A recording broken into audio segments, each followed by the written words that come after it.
ọ̀fẹ́ mi tó fún ọ. Ó tó. Oore ọ̀fẹ́ mi tó fún ọ. Oore ọ̀fẹ́ tí kò lẹ́gbẹ́. Oore ọ̀fẹ́ mi tó fún ọ.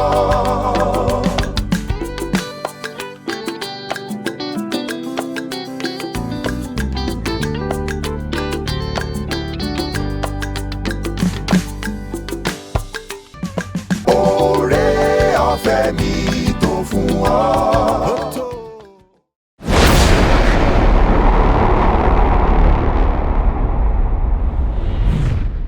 Mo kí gbogbo ẹ̀yin olùwòran fún ayẹyẹ ti ọ̀rọ̀ Ọlọ́run tí ó ti ń bọ̀ tí gbogbo wa sì ti jọ ń gbọ́. Ó jẹ́ ayẹyẹ nítorí wípé ìgbà gbogbo tí a bá ń gbọ́ ni inú wa máa ń dùn. Oore ọ̀fẹ́ tí òní òun náà ni àkòrí ọ̀rọ̀ wa tó gbé gbogbo rẹ̀ rù. Bí a ti ń gbọ́ ọ̀rọ̀ Ọlọ́run yìí, àdúrà mi ni wípé a ó máa rí àánú gbà. Orúkọ mi òun náà ni Timothy Olútúndé Ọláwuyì láti inú ìjọ Nazareth Baptist Church ọ̀gá ńlá. Àkòrí tí òní òun náà ni òdodo àti ìgbẹ́kẹ̀lé orílẹ̀-èdè. Òdodo àti ìgbẹ́kẹ̀lé orílẹ̀-èdè.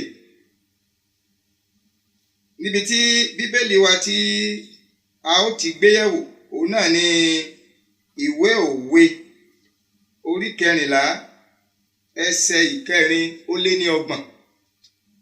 Ìwé òwe orí 14 ẹsẹ̀ 4:30. Kó tó di pé wọ́n ka ọ̀rọ̀ yìí fún wa, ẹ jẹ́ kí a gbàdúrà. Ní orúkọ Jésù Kristi ti Násárẹ́tì, àpáta ayérayé, ọba àwọn ọba àtolúwa àwọn olúwa, Ọlọ́run tó ní ọ̀rọ̀ tó ń jẹ́ ọ̀rọ̀ tó ń sì ń fi ọ̀rọ̀ rẹ̀ dá ohun tí ó wù ú. Bíbélì sọ pé ẹ gbé ọ̀rọ̀ yín ga ju orúkọ yín lọ. Ẹni tẹ́ ẹ bá rán jáde a máa wòsàn, á gbàlà, á gba ọkàn kúrò nínú ìparun. Ọlọ́run ọ̀rọ̀, àkókò náà tó, ẹ wá bá àwọn ènìyàn yín sọ̀rọ̀. Etí gbọ́ àti àyà ìgbàṣe ẹ bá mi fi fún àwọn ènìyàn wọ̀nyí. Nígbà tí wọ́n bá gbọ́ ọ̀rọ̀ náà tán, ayé wọn má jẹ́ ó wà bákan náà mọ́. Olùsọ agbára látòkè wá, Ọlọ́run gbé wọ ìránṣẹ́ rẹ, a ó sì gbé orúkọ mímọ́ rẹ ga títí, ní orúkọ Jésù Kristi Olúwa wa, àmín. Bíbélì kíkà wa náà ni a ó rí nínú ìwé òwe orí 14 ẹsẹ̀ 4:30. Ẹ gbọ́ ohun tí ọ̀rọ̀ Ọlọ́run sọ níbẹ̀. Ó ní òdodo ní gbé orílẹ̀-èdè lékè, ṣùgbọ́n ẹ̀ṣẹ̀ ní ẹ̀gàn orílẹ̀-èdè. Òdodo ní gbé orílẹ̀-èdè lékè, ṣùgbọ́n ẹ̀gàn ní ẹ̀ṣẹ̀ orílẹ̀-èdè. Ẹ ké hallelujah o. Ìwé òwe, àmì kí n sọ wípé òwe Yorùbá, ẹ má jẹ́ kí n lòwe, òwe Yorùbá nínú ìjìnlẹ̀ ọ̀rọ̀ wọn á máa ń sọ nǹkan tí mo fẹ́ kẹ́ ẹ jẹ́ ká gbéyẹ̀wò kí ẹ fi wo àkòrí tí mo sọ yìí àti ẹsẹ̀ Bíbélì tí mo kà. Kí sì ni ọ̀rọ̀ wọn? Wọ́n ní kúrọ́ kí níyì, ẹ̀tẹ́ ní máa ń gbẹ̀yìn rẹ̀. Ènìyàn lè máa pa irọ́ kó jẹ́ pé ẹni tó ń pa irọ́ fún á máa rò pé ọ̀rọ̀ tó ń sọ yẹn ọ̀rọ̀ òtítọ́ ni, ọ̀rọ̀ tó ṣe é sinmi lé ni, ọ̀rọ̀ tó pé ni. Ṣùgbọ́n nínú rẹ̀ lọ́hùn-ún ó mọ̀ wípé ohun tóun ń sọ, ó mọ̀ wípé kì í ṣe òtítọ́. Ohun tó máa ń wá ń ṣẹlẹ̀ ni pé nígbà tí àṣírí ọ̀rọ̀ yẹn bá máa tú, irú ọkàn bẹ́ẹ̀ á wá jẹ́ ẹni tí kò níyì mọ́, á jẹ́ ẹni tí wọ́n máa fi ojú tẹ́ńbẹ́lú. Nítorí pé kíni? Nítorí pé ọ̀rọ̀ rẹ̀ kò ṣeé sinmi lé. Níbi tí a wá kà yìí, kí là ń pè ní òdodo? Tí a bá kíyèsí ọ̀rọ̀ yẹn dáadáa ní ẹsẹ̀ 4:30 yẹn, òdodo ní gbé orílẹ̀-èdè lékè, ṣùgbọ́n ẹ̀ṣẹ̀ ní ẹ̀gàn orílẹ̀-èdè.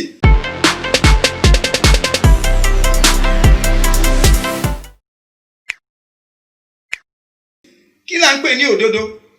Òdodo bí ó ṣe yé mi sí, ó lè yé yín jù bẹ́ẹ̀ lọ.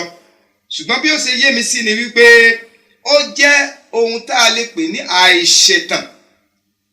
ìyẹn ni wípé ohun tí ó ń tinú ọkàn irú ẹni bẹ́ẹ̀ tó ń sọ̀rọ̀ jáde ó jẹ́ ọ̀rọ̀ mímọ́, èrò mímọ́, kò sí àyídáyidà nínú irú ọkàn bẹ́ẹ̀. Ọ̀rọ̀ yẹn ṣe é sinmi lé torí pé ó jẹ́ pípé. Tábà wá ń sọ nípa ìgbẹ́kẹ̀lé orílẹ̀-èdè, ohun tá à ń sọ náà ni pé bí orílẹ̀-èdè bá jẹ́ ẹni tí ó sinmi lé ọ̀rọ̀ rẹ̀, ọ̀rọ̀ ta ni? Ọ̀rọ̀ Ọlọ́run, tó jẹ́ orílẹ̀-èdè tí ó bẹ̀rù Ọlọ́run, tó di ọ̀rọ̀ Ọlọ́run mú, tó ń gbé ìgbé ayé pípé láìsí àyídáyidà nínú rẹ̀. Irú àwọn orílẹ̀-èdè bẹ́ẹ̀ kò sírú ogun tàbí ìdojúkọ kan tó lè dojúkọ irú orílẹ̀-èdè bẹ́ẹ̀ tí wọn ò ní borí. Níbikíbi tí wọ́n bá sì ti rí níbikíbi tá a bá ti dákọ̀ orílẹ̀-èdè náà, a ó rí wípé gbogbo ẹnikẹ́ni tó bá ń gbọ́ orúkọ yẹn inú wọn á máa dùn nítorí pé wọ́n jẹ́ orílẹ̀-èdè tó bẹ̀rù Ọlọ́run. Àkòrí wa gẹ́gẹ́ bí mo ti sọ, òdodo àti ìgbẹ́kẹ̀lé orílẹ̀-èdè. Kò sí olódodo kan. Bíbélì sọ wípé kò sí ẹni mímọ́ kan, èyí tó túmọ̀ sí wípé tí ó bá wá sí ẹni mímọ́ tí ò sí olódodo kan, kí nìdí tó fà á? A sì sọ pé òdodo ni ó gbé orílẹ̀-èdè lékè. Ó túmọ̀ sí wípé gbogbo ènìyàn, gẹ́gẹ́ bí ìwé Róòmù orí 3:7-20 ti sọ, ó ní gbogbo ènìyàn ló sáà ti ṣẹ̀ tó sì ti kùnà ògo Ọlọ́run. Èyí tó túmọ̀ sí pé gbogbo ẹni tí Ọlọ́run dá ní àwòrán ara rẹ̀ láti inú ọgbà Édẹ́nì tí a ti ṣubú, iná ni òdodo ti fò dànù. Ó túmọ̀ sí wípé ìgbé ayé wa kò bá ìfẹ́ Ọlọ́run mọ́, a ti di ọ̀tá Ọlọ́run. Bí orílẹ̀-èdè ọba wa di olódodo, ó túmọ̀ sí pé irú orílẹ̀-èdè bẹ́ẹ̀ ìrìn àjò rẹ̀ bẹ̀rẹ̀ láti inú ìdílé, torí pé ìdílé ní ń wọnú ìjọ, ìjọ ní ń wọnú ìlú, ìlú náà ní sì di orílẹ̀-èdè. Ó túmọ̀ sí pé bàbá àtìyá wọ́n ní iṣẹ́ pàtàkì láti ṣe, láti jẹ́ kí ìpìlẹ̀ wọn tó ti bàjẹ́ láti inú ọgbà Édẹ́nì yẹn kó di àtúnṣe nípasẹ̀ ìkọ́ni sí àwọn ọmọ wọn tí ó di olórí tàbí àwọn tí wọ́n di ẹni tá a tọ́ka sí ní ọjọ́ iwájú gẹ́gẹ́ bí ẹni tó ṣe é sinmi lé. Nítorí pé àgbájọpọ̀ ènìyàn là ń pè ní ìjọ, náà là ń pè ní ìdílé, là ń pè ní ìjọ, là ń sì pè ní orílẹ̀-èdè. Àwọn tí ń gbé nínú rẹ̀ ẹlẹ́yàmẹ̀yà, àwọn ni wọ́n là ń pè ní orílẹ̀-èdè. Tí orílẹ̀-èdè ọba wa di olódodo tó ṣe é gbẹ́kẹ̀lé, ó túmọ̀ sí pé bàbá àtìyá ní iṣẹ́ ṣe láti inú ilé. Wọ́n á kọ́ àwọn ọmọ wọn ní ìbẹ̀rù Olúwa. Bíbélì ní ìbẹ̀rù Olúwa ní ìpilẹ̀ṣẹ̀ ọgbọ́n. Ọgbọ́n tó bá sì tòkè wá, tó bá mọ́, ọgbọ́n yẹn tó kún fún àlàáfíà, ẹ rí i pé bí ènìyàn bá nírú ọgbọ́n bẹ́ẹ̀ nínú gbogbo ibikíbi tó bá wà, ẹ rí i pé ayọ̀ ni. Torí náà níbí yìí gẹ́gẹ́ bí orílẹ̀-èdè tí ó ṣe é gbẹ́kẹ̀lé, a gbọ́dọ̀ kún fún ìbẹ̀rù Ọlọ́run, a gbọ́dọ̀ kún fún ọ̀rọ̀ Ọlọ́run, a gbọ́dọ̀ jẹ́ ẹni tí ó ń pa òfin ọ̀rọ̀ Ọlọ́run mọ́. Ìgbà náà láò tó di orílẹ̀-èdè tó wu Ọlọ́run tó sì ṣe gbẹ́kẹ̀lé, tọ́lọ́run lè máa fi yangàn. Tí a bá wo inú ìwé Òwe orí 1 ẹsẹ̀ 7, mo fẹ́ kí a di nǹkan kan mú bẹ̀. Ìwé Òwe orí 1 ẹsẹ̀ 7, ẹgbọ́n tí Bíbélì wí níbí yìí. Ó ní ìbẹ̀rù Olúwa ní ìpilẹ̀ṣẹ̀ ìmọ̀, ṣùgbọ́n àwọn aṣiwèrè wọ́n gan ọgbọ́n àti ẹ̀kọ́.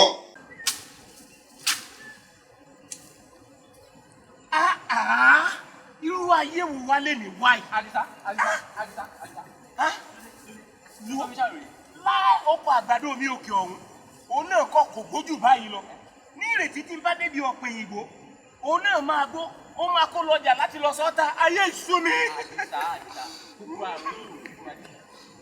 àrùn yìí. Ètò kan mú gbogbo. Ètò òun náà wá sọ fún ẹ. Orí ọ̀fẹ́ ọjọ́ òní. Nígbà wo ni ètò náà? Ní aago 6 àbọ̀. Sígbà wo? Sí aago 6 àbọ̀. Àràárọ̀. Bí ilé iṣẹ́ ìmáwòrán báwọn lọ.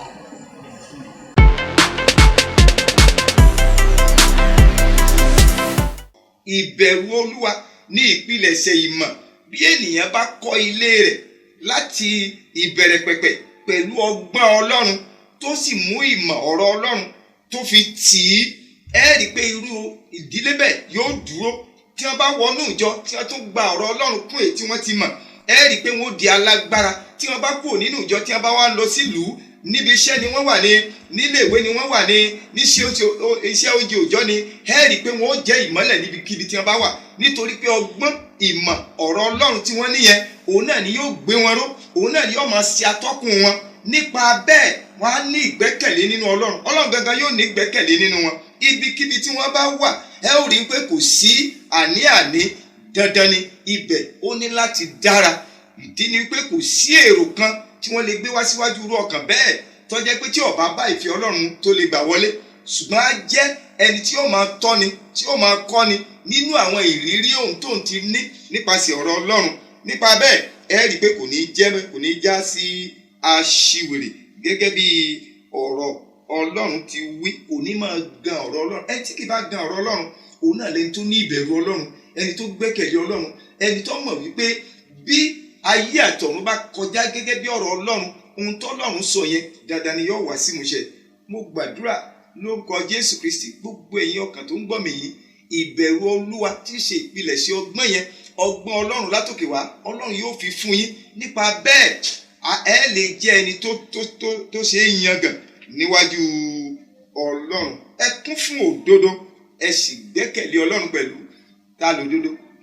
Jésù Kristi ni òdodo wa. Orílẹ̀-èdè tí ó bá ní ìbẹ̀rù Ọlọ́run ni yóò kọ̀ Jésù. Orílẹ̀-èdè tó bá ní Jésù, báwo ni tiẹ̀? Ó jẹ́ orílẹ̀-èdè tó jẹ́ orílẹ̀-èdè tí a ó máa gàn. Irú orílẹ̀-èdè bẹ́ẹ̀ kì í tẹ̀síwájú. Bó tilẹ̀ wù kí wọ́n ní onírúurú ohun mèremère tó, òpin rẹ̀ ìparun ni.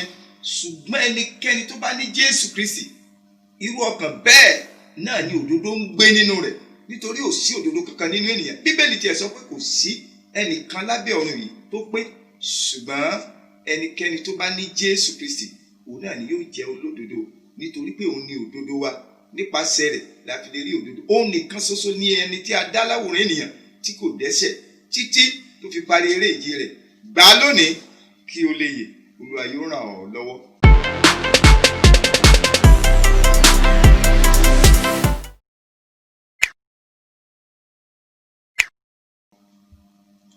Bí ẹ ti ń gbọ́ ọ̀rọ̀ Ọlọ́run yìí, tí ẹ bá wojú ibi tí ẹ ti ń wo àwòrán yẹn, ẹ ó rí abala méjì kan níbẹ̀.